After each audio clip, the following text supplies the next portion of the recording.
Ketika kapal selam Nanggala 402 hilang tanpa signal radar untuk rescuer, para tim pencari dan penyelamat tidak bisa mendeteksinya. Kemungkinan terburuk kapal ini mati mesin, blackout sehingga crack under pressure, terkoyak di bawah tekanan. Oh ya, tim lapangan Mahakarya telah berkontribusi banyak membantu Basarnas terus mencari lokasi kapal selam Nanggala. Setiap 2 jam saya mendapatkan laporan langsung setiap saat dengan harap-harap cemas. Putra bangsa terbaik dalam kapal selam tua harus dapat diselamatkan dan ditemukan. Akhirnya diketemukan. Kapal selam tersebut terbelah, crack di bawah tekanan. Innalillahi wa inna ilaihi rajiun. Gugur 53 kesatria laut dalam menjalankan tugas negara. Ini sebuah tamparan. Ini no joking, bukan barang candaan. Karena ada 2 hal langsung kita sebagai orang awam bertanya atas apa yang terjadi. Pertama adalah Panglima TNI dan Kasal mesti mengklarifikasi 2 hal: kelebihan muatan dan lokasi latihan. Jurnalis The Drive Thomas Newdick mengutip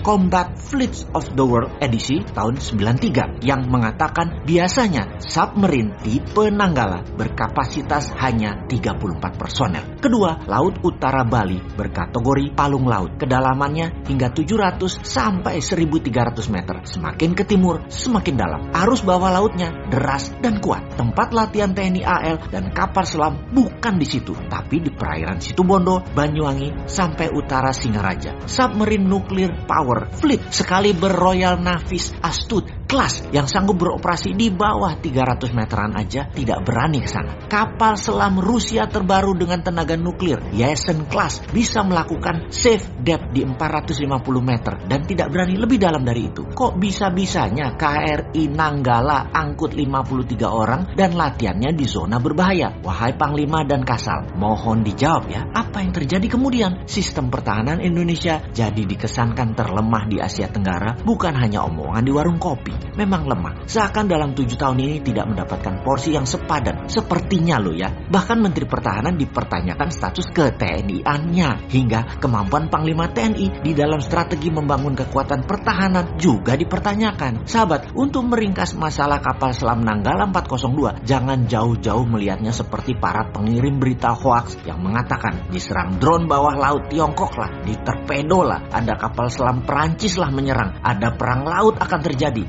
Sabotase. Jawabannya bukan semua di atas. Atau perkiraan yang kedua, karena adanya masalah maintenance dan spare part yang jatahnya sering digunting karena sistem pertahanan dikatakan tidak ada dana, kalaupun ada prioritasnya bukan untuk pemeliharaan, dan masalah lain lagi yaitu sangat banyak dugaan korupsinya dalam urusan alat utama sistem pertahanan alutsista ini. Akibatnya Nanggala blackout, tak bisa baca arah dan macam-macam yang berakibat kecelakaan tersebut. Jadi kalau diringkas dugaan kedua, lemahnya pertahanan kita karena unsur korupsi di departemen dan lembaga terkait, jadi semua ini ya harus dibongkar. Kesimpulan sepihak versi 2 adalah korupsi membunuh putra bangsa terbaik. Kedepan, kalau Anda benar-benar NKRI garis lurus wahai pejabat, tebas masalah korupsi itu. Kita kembali ke topik awal. Dunia pertahanan itu memang tidak ada wujud nyatanya. Seakan-akan sepi terlihat, baru dibutuhkan atau dianggap penting ketika kapal perang negara lain manuver masuk ke Indonesia. Di sana baru kita lihat apakah kita bisa antisipasi atau bahkan bisa menyerang balik, atau diam saja karena nggak bisa apa-apa. Misalnya Australia dari Port of Darwin mengirim jet tempurnya lewat Christmas Island menyerang Jakarta dalam 30